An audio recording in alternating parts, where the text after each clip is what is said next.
Obligatory podcast intro. Hi, hello, and welcome. This is Flipping Pages with Matt and Adam. I'm Matt with my co-host Adam, and this show is where we take all 5 letters of the alphabet, we put them in a bedpan, we each draw a letter, and then pick a comic that begins with that letter. I don't know his, he does not know mine. Spoilers ahead for these 2 comics. We got V and J. Yar. So before you get crack-a-lackin', Okay. I got something. Yeah. I read Fraternity last week, and we were curious why the monster pops into the old man's bedroom at the end. Did you do the unthinkable? I did a little research. Holy shit. If you listen to this regularly, you know this is crazy. Yeah. This is unprecedented. He killed him. I think he went in there and mercy killed him, because when I was editing and listening, I said, Old Man McCorman's dead. Mm-hmm. And thinking back when I was reading it, I was like, how did he die? It just shows his grave. And the last thing you saw was the monster. Yeah. So I don't know if he went in there and maliciously killed him because we thought he was connected. Somehow or it feels connected, like a mercy kill. Huh. But he definitely killed him. Gotcha. That's what that was. Oh, okay. Mystery solved. Talk about your shit. Yeah. So I got Volition. It's from Aftershock Comics. Oh. It came out in 2018. The creator and writer is Ryan Parcott, and the artist is Omar Francia. I like it a lot. It actually kind of reminds me of some of the new Transformers comics. Oh, okay. It's IDW or someone makes them. I'm not sure. Probably, yes. But the colors, there's robots in this, so that's why it also reminds me. But the colors they use and the style kind of is reminiscent of that. It's amazing.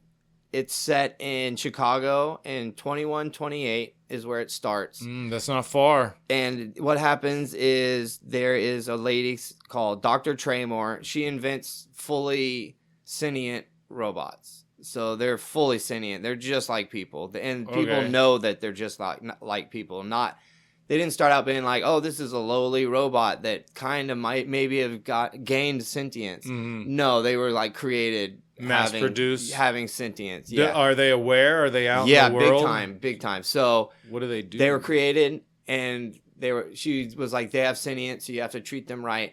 Well, of course, people didn't treat them right. Mm-hmm. They basically became not slaves, but indentured servants, basically. Right.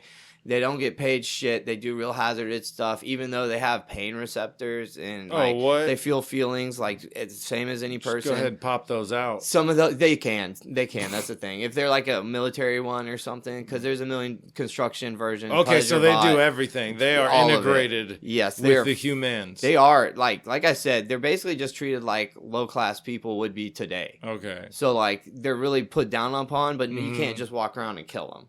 Right. You know what I mean? They're like, that's a being. They might not say it's a human in this because it's really not technically a human, but it's sentient, and everybody knows that they're freaking sentient. Okay. So they just were created to fix the planet. She was like, they're going to be perfect and nice and altruistic, and they're going to be better than us in every way, and they'll help us turn this economy and this planet around. Okay. No, cool. They were way too much like people. Some of them were great and did want to help. There's some lazy ones and some criminals. Oh, that's crazy. They were exactly like us in that way. Okay, so we just got another just all extra batch of beings. Yeah, exactly. That do the same shit as us. They're basically exactly. So there's some depressed robot. Yeah. They'll take their own lives if they want to. Okay, that's what I was getting at. Yeah, do they drink and stuff? They do drugs. Yes, they do. The robots? That's part of it. The drugs are called... I'm getting ahead of the drugs are called Optogen. Cool. And then they love it. What happens?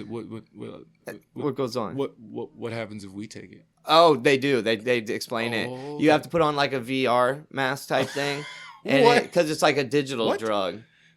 So it's code and stuff. So they're fully a robot. So all they have to do is plug into the digital drug and they'll feel the digital drug. But when a person does it, they have to put on a VR sensor thing, and then it goes through the VR helmet and to them. They still feel great, and it's like a super VR experience with feelings and stuff. It's like Sex and Demolition Man. Yeah, I'm sure they do that. They have to, but they just don't bring it up in this. They have to, right? They're exactly like us. I mean, yeah, dude. They actually bring up robot or cyborgs. No, I guess they're not even cyborgs. They're just robots or whatever.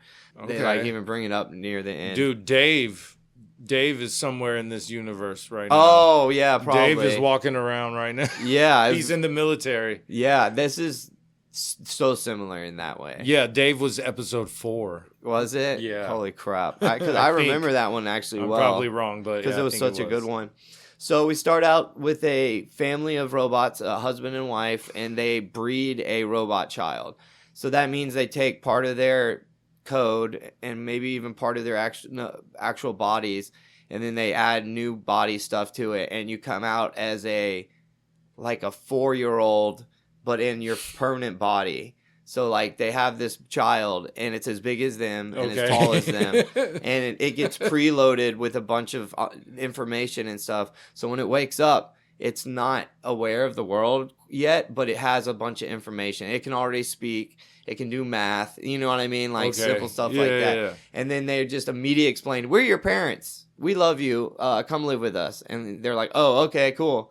And then they get up and walk themselves to the car. They could probably drive. I bet some of them are probably like, "Nah, I'm good." Has to. Right? If they act like us, they're like, yes, "No, thank you." Have to. Yeah. So they get some education and they get taught about the world and whatnot. And now that's their child, and they love their child. And she starts doing drugs when she's older. Okay, so our main character is AMBER-7T. She's the child of those 2 robots. Okay, what are the parents' names?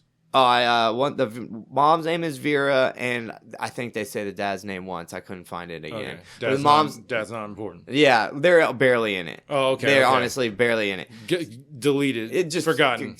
Unnecessary. They create her. They live with her. She's basically like a teenager at this point. Who knows how many years that means? It could mean it's only been 2 years or something. Aging. She's already got a boyfriend, but she starts doing this Optogen drug. Okay. And her parents are very well connected in the community because, like I said, not all the robots are like the poorest of the poor. It's kind of like us. Like some got they got a rich side of it. Yeah, okay. And her family is like not billionaires, but they're millionaires probably, multi-millionaires. So they spend a bunch of money sending her to robot rehabs and stuff to get her off the drugs. And her mom has like a stroke, basically a robot stroke. Pretty much, after all that happened, and Amber blames herself, and it's like, "Oh, I brought all this, anguish upon my mom, and it made her have a hard drive break or whatever." And so she cleans up her act, and she becomes a nurse for the robot hospital, just like us. Yeah, exactly right. Just like so us. much like us. So she goes straight. She doesn't do drugs anymore, and she works at this hospital. The other concurrent storyline is a bunch of the arts. They call them arts. They're artificials. Okay, real quick. Does she have any brothers or sisters? None. Just her? Just her. And parents that don't matter. Got it. Exactly. Continue, Adam. They kind of matter. They'll come in once or twice. Okay. So the other story that we see... Continue, Adam.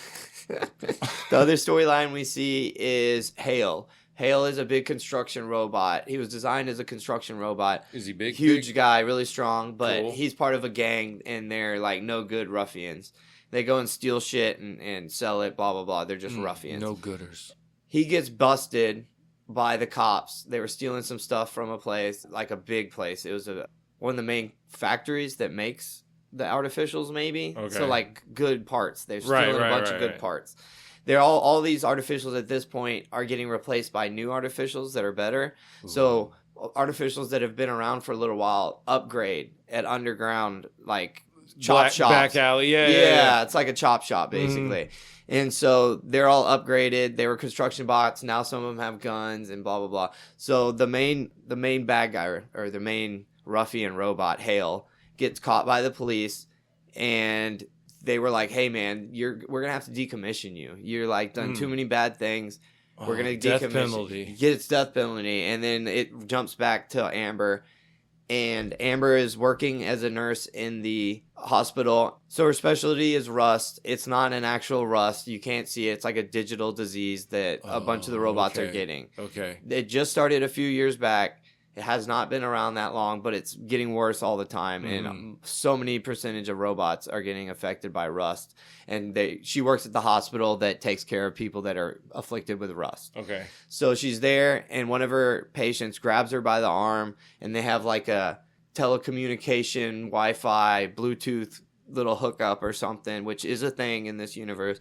And the robot transmits a bunch of information about the creator, Dr. Tremor, because Dr. Tremor is supposed to be dead. To her? Yeah, Okay, to Amber. Amber sees that it's Dr. Tremor, and she gets like a bunch of visions and shit, and then the robot dies basically. And she goes and tells her boss about it. She's like, hey, this robot gave me visions of Dr. Tremor. If we find her, she can maybe fix this rust thing, and she could be like the savior. And her boss was like, oh, her boss's name is Deshi.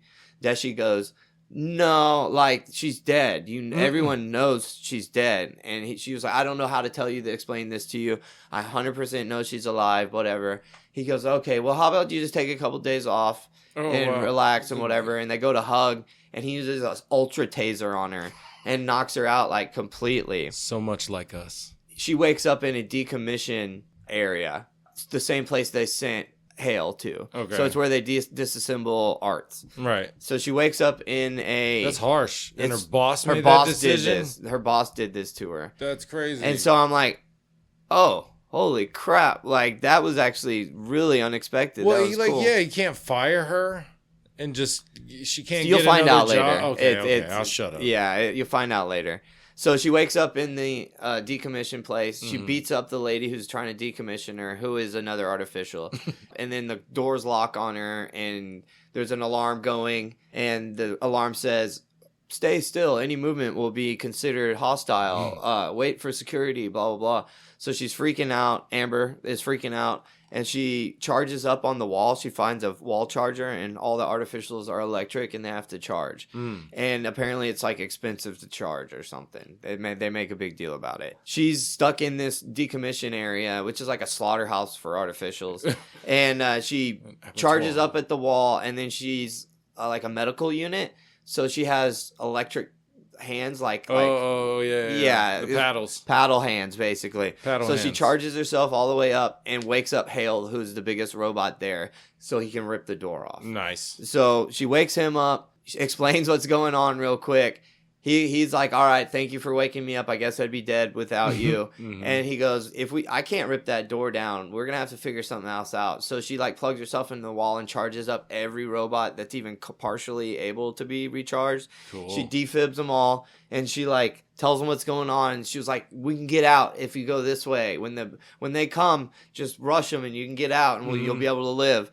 And they're like, thanks. And HALE and her just went through vents and let all the other robots get murdered by the security guards. Oh, shit. So all the I was going to say, they probably got gunned down immediately. Immediately.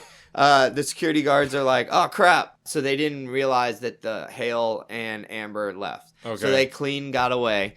And as they're leaving, they're trying to get away. You find out that Amber has like a geotag on her, basically, and they like shut her down so they can come pick her up. But HALE still thanks her for saving his life. Right. So he picks her up and rips the like homing thing out, and then runs away with her. Cool. And then he goes to his... He should have put it on a bunny. It's such a clever thing. A robot rabbit. It's such a clever thing when they do stuff like that in movies. Like in... Cliffhanger. What was the... Cliffhanger. What do they do that in Cliffhanger? Yeah, they put it on the bunny. No, that's the one where they actually put it on the bunny. John Lithgow was chasing a rabbit. Okay, because they done it on the turtle in that one show. They put the phone on the turtle. Breaking Bad? No, it was a bomb. It was a bomb in the head. But yeah, people have done it. Mm-hmm. You put it on an animal, they go chasing an animal. I've seen them put trackers like on a piece of driftwood and throwing it out into the water. Oh, that's awesome. Into a river. That's clever. Work really well. So he just threw it on the ground? Yeah, basically. Come on. So they run off and they go to HALE's gang's hideout. They go there to hang out and wait for her to wake up. And then we start seeing one of the other main characters who are the detectives, who are good guys. They're humans, I'm pretty sure. And then there's the assassins as well. The assassins are Mr. 10 and Ingenue. All So right. the lady, they're both arts as well. Okay. The Ingenue is a female, and she's like looks just exactly like a human, basically. Mr. 10 is a giant like war robot. Yeah, I think he's one of the only war robots we they're see. Androids. Full androids. Yeah, because they're made to look human. Not all of them, but there's a good bit of. So the ones that are born, it says, like are bred. Those they call it. They use the word bred. Those almost always look like humans, even if their parents look like backhoes or whatever. They don't. You know what I mean? No. Yeah. Like a mech. If their parents look like mechs, the born ones or bred ones, whatever. They look like people pretty much. Okay. Maybe with different silver skin. Yeah. Or like weird hair. Because you said the detectives, they might be human. Yeah, so they are. Like, okay, they are. That must mean everyone else kind of looks human, They too. are human, for sure. Because when they get shot, it's a different thing. Okay. Whenever arts get shot, it's really not even that huge of a thing. They don't even worry about it. No, because they can always even if they die, get shut down, like they were. Some of those bots were technically like decommissioned. If you defib them back, they come back to some degree. Yeah, the power's off. That's it. Yeah, you just flip that switch. So they can be permanently decommissioned, and that's like why they have to do it at a certain place. You would have to like it happens in this story, but you have to rip like every single part of them, and so they can't be put back together to kill them, basically. So we find out that there's these two basically detective groups. We've got the assassin detective group, which are both arts. And then we got the human detective group. Okay. They're both trying to find Amber and Hale. So it's a three-way story. Right. We got the two chasing, Amber and Hale running. They're the rabbits trying to get away. And the rest of the comic is them trying to find Dr. Tramer so they can find the cure to rust. And them avoiding the detectives and avoiding the assassins. Right. So the assassins kill everybody, like literally everybody, every friend of Hale's in his little gang, they all die in this. Every single one of them. Dang. And all then the assassins go and visit her parents, and I'm like, they're gonna kill her parents. They don't. They don't leave. They leave them alive because they're still influential or whatever. So to kind of wrap it up here near the end, they all meet. We have a little bit of a meeting between the detectives and between Amber and Hale. And then we finally have the fight between the assassins and Hale and Amber. So the detectives are just kind of on the outskirts at this point now. And now we're focusing on the assassins versus Amber and Hale. They fight some and kind of just get their butt whooped. And they run over, and then there's a little scene where they meet Amber's old boyfriend, who was a human. Oh, okay. They go over to his house and they lay low there for a minute, and you kind of a freak. Yeah, he was the one doing the drugs with her in the beginning.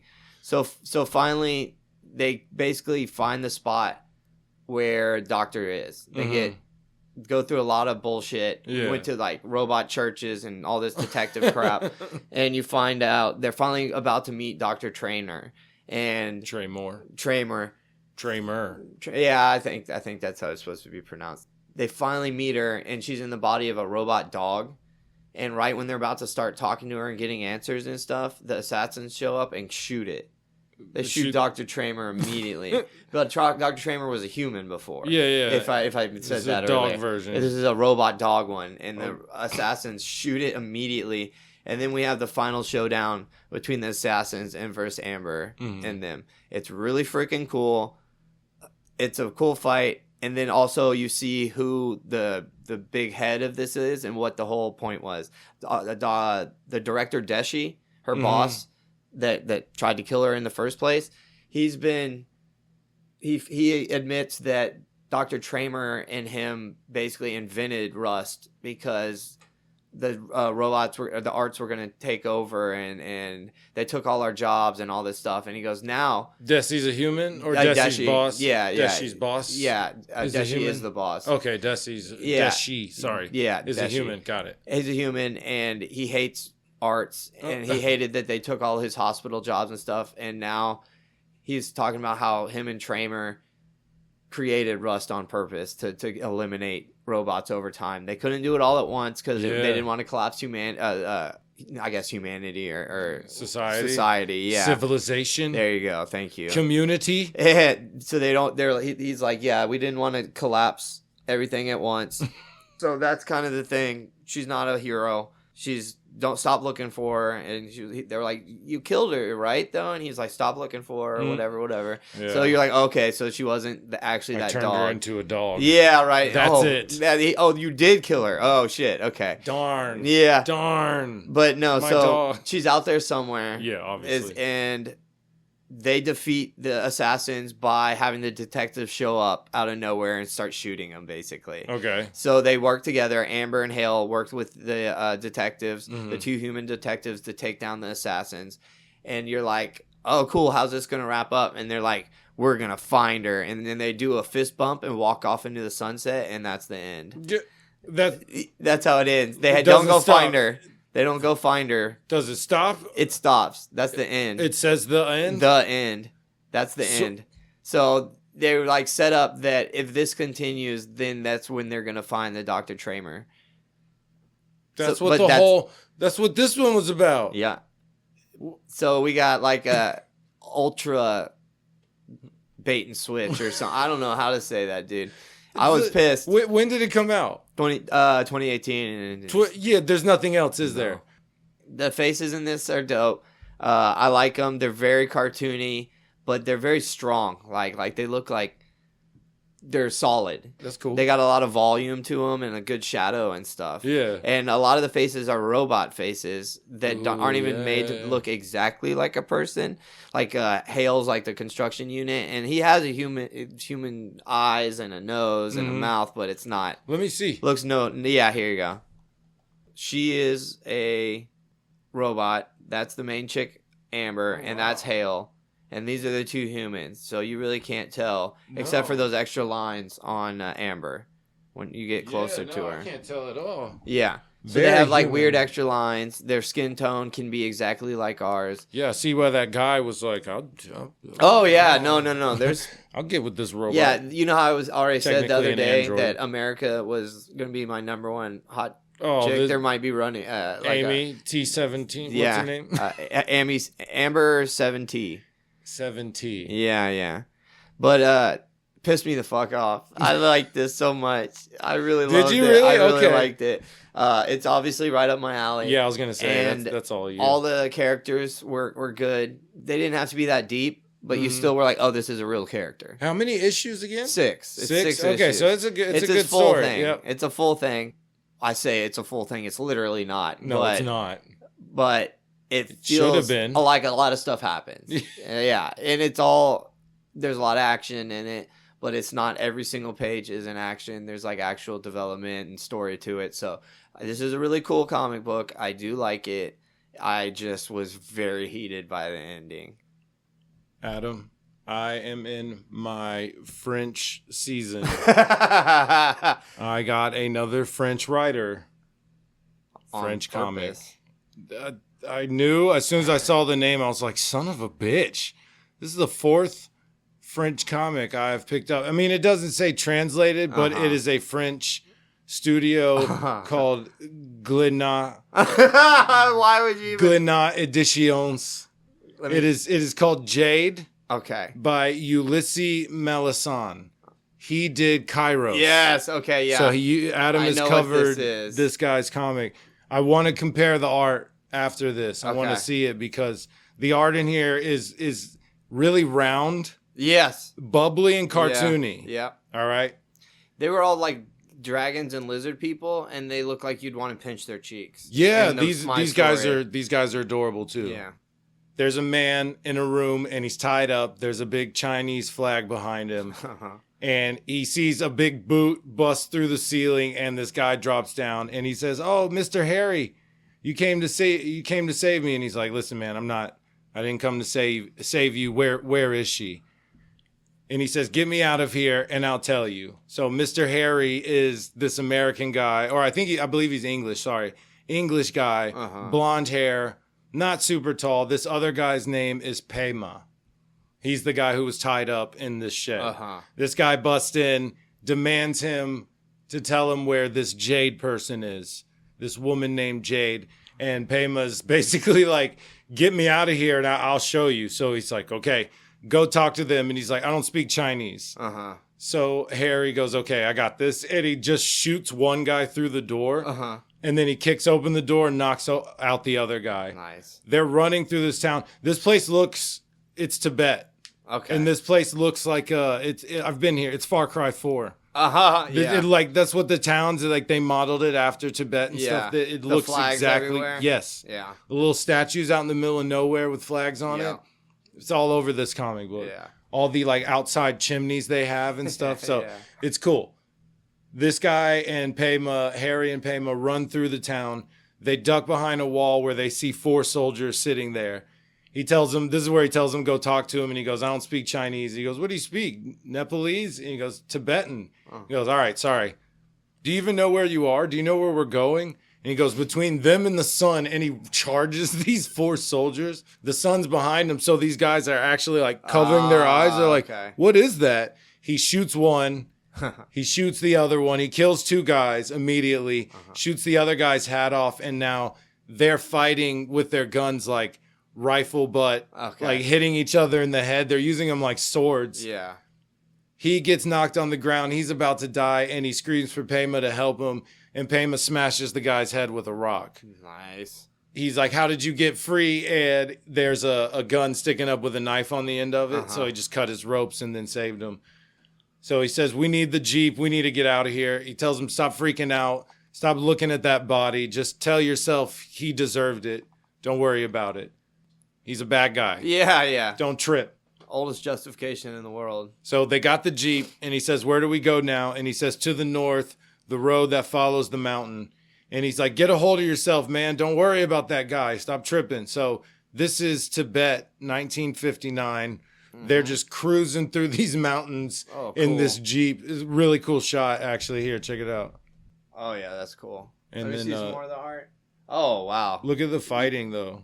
Yeah, this is very Ulysses. Yeah, because he did the art and the writing, so this is all him. Yeah. And I'm guessing the same thing with Kairos as well, right? Yes, it looks the same, yeah.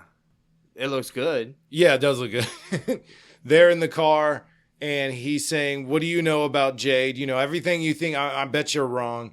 And he says, I know far more than you think. She has powers. She's a sorceress. And he said, she's not a sorceress. She's a Dakini. There's nothing evil about her. And he says, it doesn't matter. I have to find her. Are you taking her back to England? And he says, that depends on her. Anyway, that's like that's far from the worst thing that can happen here. He gets a little racist. He's like, the Chinese are horrible. If she comes with me, she'll get showers and varied meals every day. Pema's screaming at him like, you don't know what she means to us. You know, us Tibetans. She's been living here amongst us for hundreds of years. Okay. So while they're arguing and yelling, this truck of like 6 dudes pull up. He speeds up and they try to ram him. He ends up getting in front of them and they end up jumping off onto the Jeep. He slams on the brakes and one guy falls off the Jeep and dies. The other guy's in the Jeep. They're fighting. He's fist fighting him, like driving with his feet, trying to avoid this knife. Pema finally like grabs the wheel when he gets pulled out of the Jeep. So they're on top fighting, all like Indiana Jones style. That's what I was gonna say, yeah. It's cool. The other guys in the truck are about to start shooting. He grabs one dude and uses him as a human shield. He shoots one guy. And this is like probably it's so stupid. This is my favorite part. The driver's watching the road, and then he looks over, and this guy, Harry, he's just holding a dead body, and he's pointing a gun at this guy. It's so sick. Look, that's when he notices. He's like, oh shit. You know what? The art in this is a little different, and I like it. It's I do like the art a lot. Maybe I thought it was more round because everyone has round faces, not a lot of sharp edges. Right. So it's kind of not bubbly, but cartoony. Cartoony for sure. Almost bubbly. We need to take some fucking art appreciation classes. Yeah, we do, brother. You're not wrong about that. Yeah, bro. He shoots the driver. Harry shoots the driver. The truck ends up skirting out of whack and it starts rolling. It knocks the Jeep over. This dude, all superhero, like grabs Pema, rolls under the vehicles that are flipping over him. It's like Mark Wahlberg in The Big Hit. Oh my God. Yeah. Okay. He tells him, get up. We can't stop. And Pema's like, I don't know how you do this, man. You're freaking crazy. Which way? And he goes, we have to go through that pass. So they're walking through snowy mountains. He says, the first time I saw you, I thought you were one of those American agents sent to help us fight the communists. But you have no idea what's going on here, do you? He says, the Chinese invasion, the Cultural Revolution. And he just is like, I don't care about your territorial disputes. And he's like, territorial disputes? Dude, our entire culture is in danger here. He's like, why don't you just defend yourself? And he's like, whoa, our politics are based on nonviolence. And he's like, that's stupid. That's rough. How do you expect to protect your legends and magic and mysteries if you just welcome invaders with arms? And his whole point is like, you basically wait for other people to do it. And he says, you're ridiculous. You don't understand what it's like here. These people here, you know, the rebels can only fight so much. The different groups in the mountains. There's so few of those people. And their compared army, to China? Yeah, and their army doesn't stand up to China, which is another thing he mentions.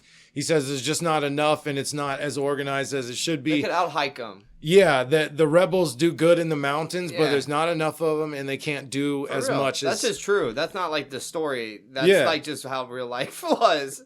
And he says, and what about your demons and your dakinis and your yeti? Can't they give you a hand? He's like, you're joking, right?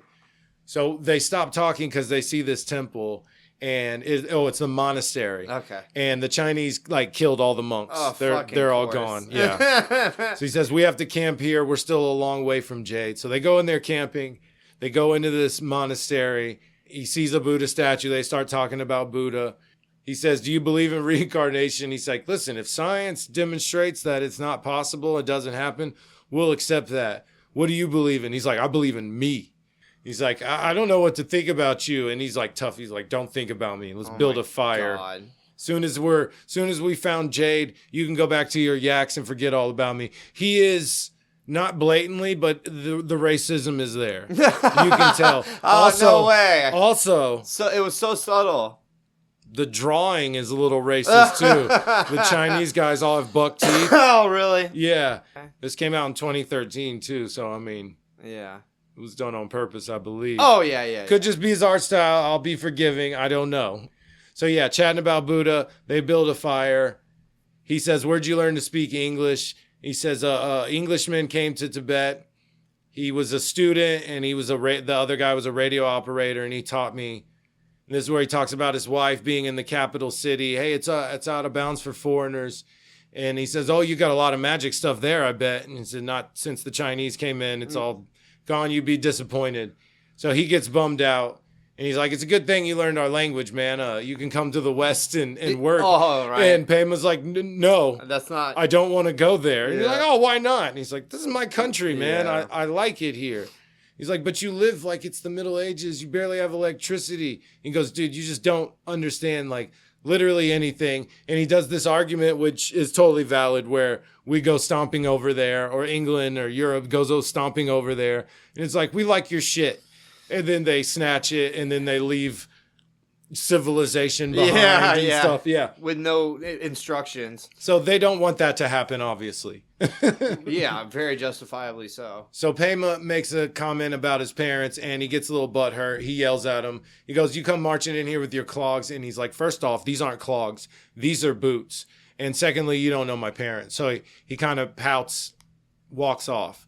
And it gives him a little flashback of his dad. His dad owns a company in India. And since England gave up the independence to India, he lost his factory. He's like, all my land, all my factory, it's all leaving. It's all disappearing. I got to go there and see if anything can be saved. So he says, read this book. When you're done, I'll be back. He never came back. I'd be like, how fast do you know I read, bro? Like, yeah, I could be done with this in a week. That could vary a lot, dude. I could crush this book, Dad. Today, you're gonna be back today. Don't tell me shit like that, and then go and die. Yeah, which he did, of course. It shows Harry, and he's in a dark room, and he's pissing. I don't think he could see this, but there are dead bodies everywhere around him. They're like hanging from the ceiling. Everywhere. They're all piled up on the floor. So hot. Look at that. It's pretty rough. So he goes back to Pema and tells him about his dad. He was exported spices. He was rich. All I wanted to do was see him. I was happy when he lost his job because I thought he would see me more. Right. But he just went off to India and said, I need to find a new way to make money. And I hate my family. I read this book, and it basically said people who go in those mountains don't return. But that's what he left to me. And there's treasures hidden. She can change snow to gold. My father hoped to find it, but it was no accident. He gave me this book. I'm here to find this. Gotcha. And Payma's like, dude, this is a collection of tales. Says, no, the author came here and he retranscribed what he saw. He told me you knew how to find Jade. I know she exists, and my father knew she existed too. So he's super caught up in all this. He's like, let's rest. We'll roll out in the morning. He has another flashback of his uncle telling him, don't cry. You know, your father did the best he could. He's following his dreams, yada, yada, yada. He's like, I read this book.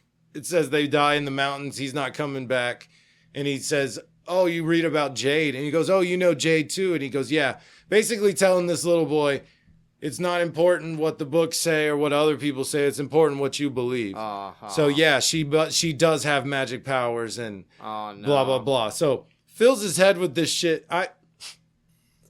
They wake up the next morning. They're getting swarmed by these Chinese soldiers. They're just rolling up deep outside. Yeah. He tells them, we need to get the hell out of here. Super intense moment. They're like sneaking through this monastery while there's just soldiers everywhere running around. Cool.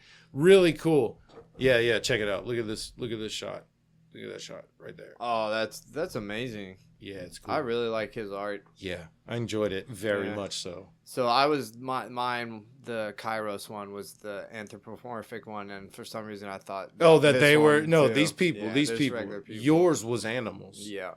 Pema is saying, okay, listen, we're kind of screwed. We can get to my cousin's village from here, and Harry's no, not at all. We're still going. I saved you. You owe me. You're my guide. He goes, face the truth, man. Your father's dead. And he goes, yeah, I know he's dead. Yeah. Everyone thought he was interested in money, whatever. I'm here to do this. This book is the last thing I believe in. I'm going to see this through. Kicks open the door like some fucking 80s action star. And there's a tank like right outside. And it blasts them both. And they just go flying. Pema's all messed up. Harry gets up I told you to run. They take off and they get surrounded. There's a tank. There's a rack of soldiers. And then the tank explodes. Okay. And you see a bunch of rebels on the mountain. And they look dope as hell wearing the armor and the furs.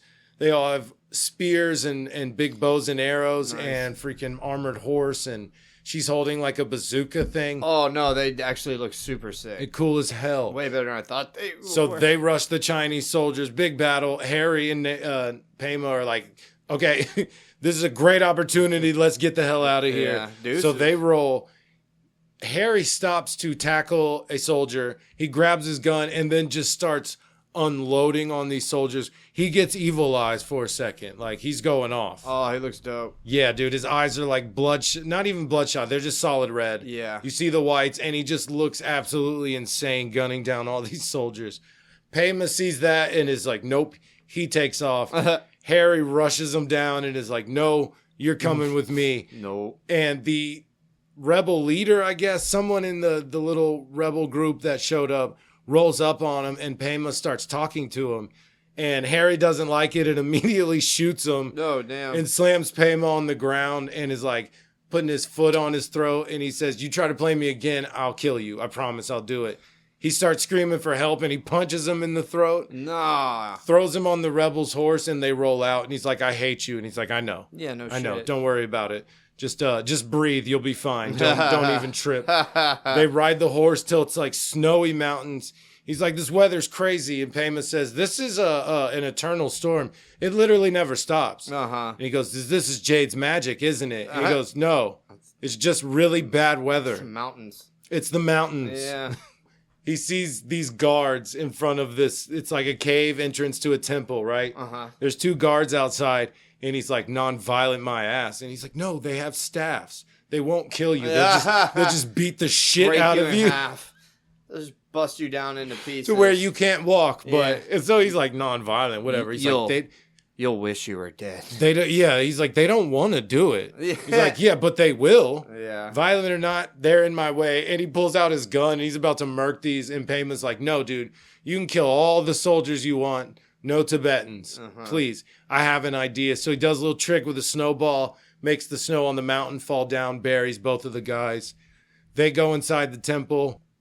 And he says, this is where she lives. And he says, no, this is for protection from the Chinese. She normally lives in the valley with her family.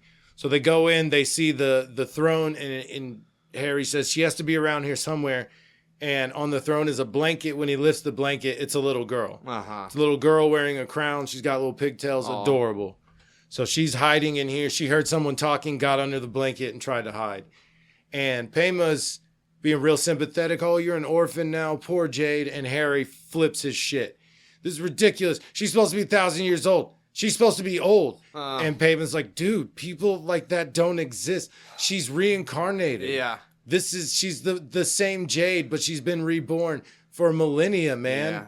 That's like a well-known thing in Tibetan stuff is the reincarnation. You would think he got all the knowledge is from the book. That's all he has. He got bamboozled, basically. And I think he's just some dumb lug. Well, he's putting like his possible happiness and his connection. A lot of stock into this. A lot of stock in this, so it has to be true for him. So yeah, I mean, he's sitting there yelling. She's a very old woman, hair white as snow. She has powers. Yeah. So he wanted to get the fortune back, finish what his dad, started, and blah blah blah.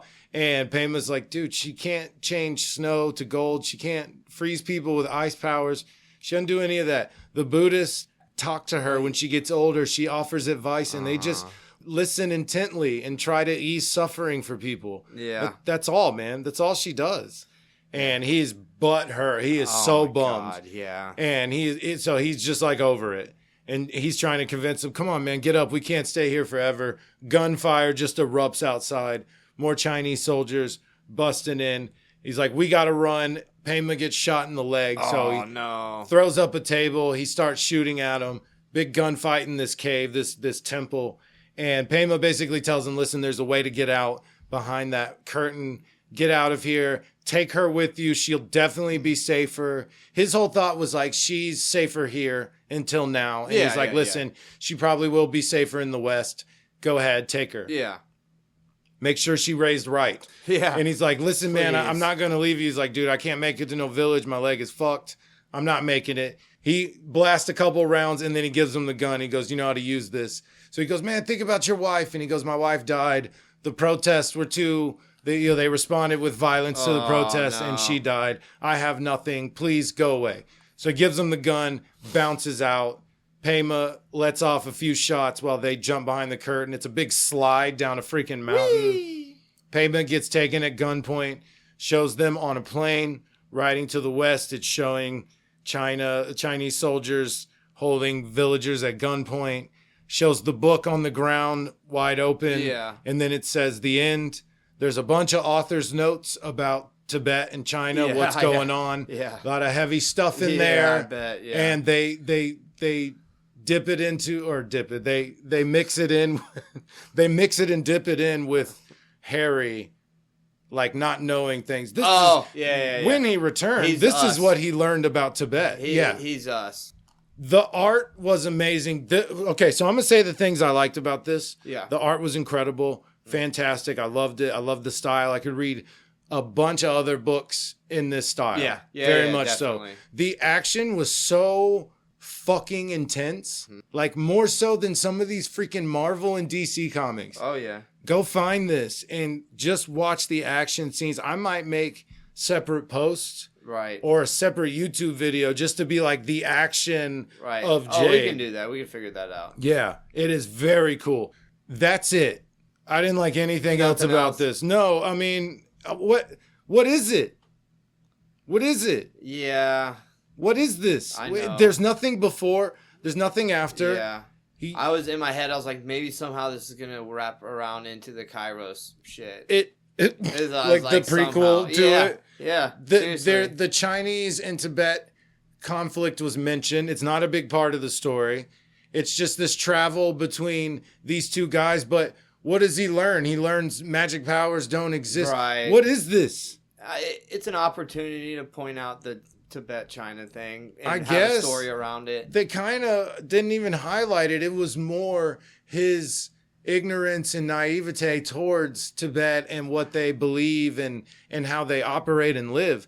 That seemed to be the focus of it. Yeah. It was just a weird. I didn't connect with it. Mm-hmm. I didn't want to read it the third and fourth time. Well, like I said with the Kairos thing, like I didn't understand the point of his. Like he was trying to have like a message at the end of his where like, oh, you never owned her, and then everybody was like, yeah, he didn't say what. He never tried to. He was dating her. He loved her, and then they make him seem like a moron for loving her. Yeah, I don't know what this is. I'll just say that I won't say it sucks because it doesn't. We're not picking something up from this ingenious French author is what it is. Yeah, I didn't connect with it at all. It didn't register with me. I was like, oh. He's too smart. Okay. The action was intense and amazing, though, and the art was awesome, and the faces were great. They were bubbly, cartoony, really good. I thoroughly enjoyed it.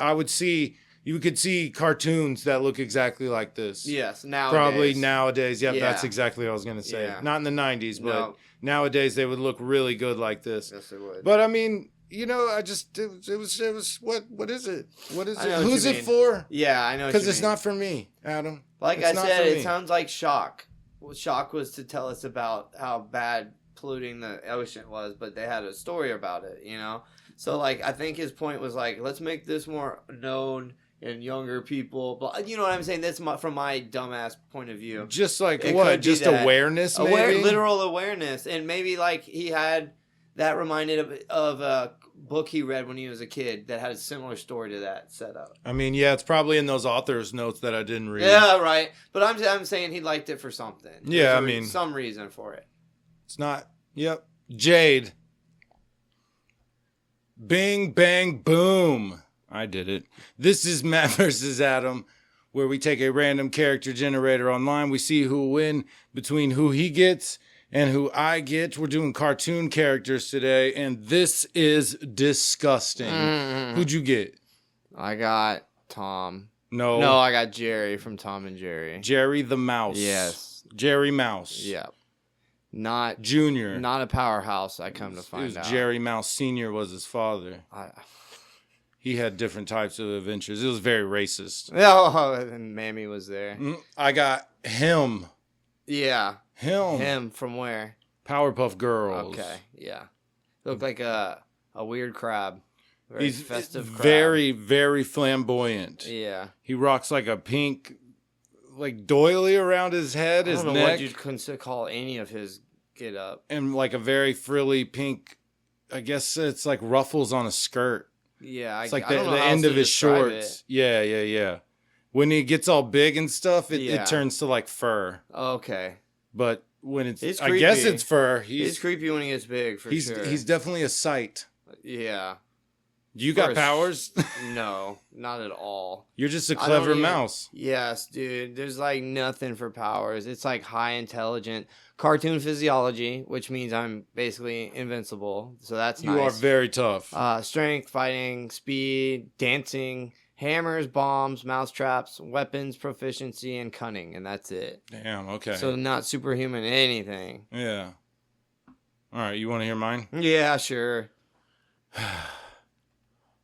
Omni-malevolence. Okay. 9 vulnerability, supernatural abilities, dark magic, pyrokinesis, immortality, elasticity, cunning, trickery, scheming, reality warping, high intelligence, immense charisma, mastery of manipulation, negativity, empowerment, cosmic powers, electrokinesis, teleportation, mind manipulation, weather and dream nightmare manipulation, interdimensional travel, smoke manipulation, enhanced resurrection, combat prowess, power bestowal, shape-shifting, transmutation, energy projection, supernatural strength, enhanced speed, agility, stealth, mastery, intimidation, sharp pincers, Yeah. transformation, size alteration, flight and levitation, voice alteration, and laser vision. Oh my god. Somebody took some time writing that shit out. Someone loves them some him. Apparently. I mean, I remember he used to fight all 3 Powerpuff Girls at the same time, so that means he's really powerful, but... Yeah, he put them in like this like weird altered state and tried to take over the world. Yeah. He failed because them girls are beasts. Yeah, they're so powerful. But I think I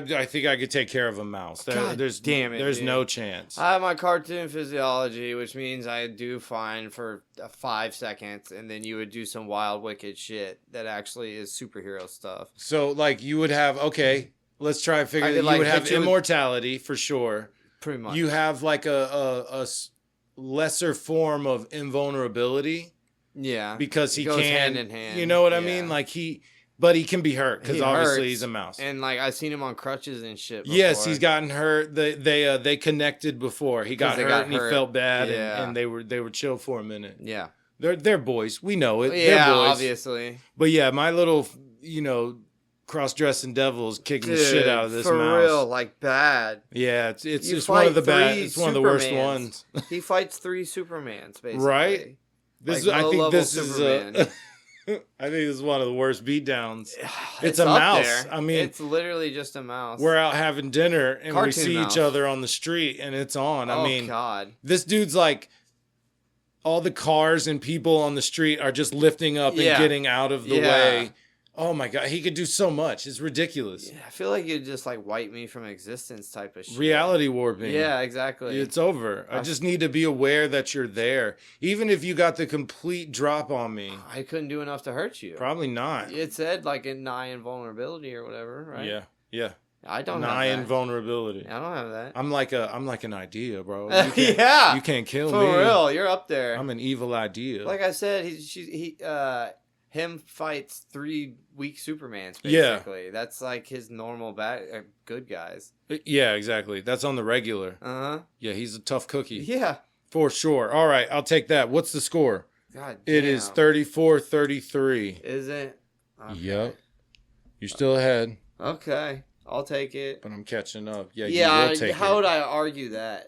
That is one of the worst beatdowns we've had. Yeah, we've had some bad ones, but I mean, they were regular people against like God-type characters. Yeah, pretty much. This is a God-type character against a mouse. A cartoon mouse, which, you understand what that means. We didn't even say, I guess he would have also enhanced strength because he lifts crazy stuff. Exactly. Able to, but not enough to hurt you. Speed, because he's running around really fast. No, I just like the idea of like, we should chime in on one of the wikis and give Jerry some powers. Like, he would have enhanced strength and speed and he's picking up some shovels. Durability. He's a mouse and he's throwing around full-size shovels. He's that's crazy. He's immortal because he's still around. Yeah, I think. Yeah. Either way, Zeitgeist, Zeitgeist. He's there. All right, we done? Yeah. Are we finished or are we done? Same damn thing. All right, we are on Instagram at Flipping Pages 24. We're on Facebook at Flipping Pages with Matt and Adam. New episodes release every Thursday on all podcast platforms. There's the Dollar Bin new show that's going up on YouTube as well. I think we are posting on platforms as well, so hope you enjoy that. Best way to support us: follow, rate, review on your platform of choice. Go like, subscribe, follow, all that stuff on the socials and YouTube. All of that helps us out very much. If you've done that, we appreciate it. If you're just listening, we also greatly, deeply appreciate that. Yes, we do. Is that the show? That's the show, bro. All right, y'all have a good one. Bye.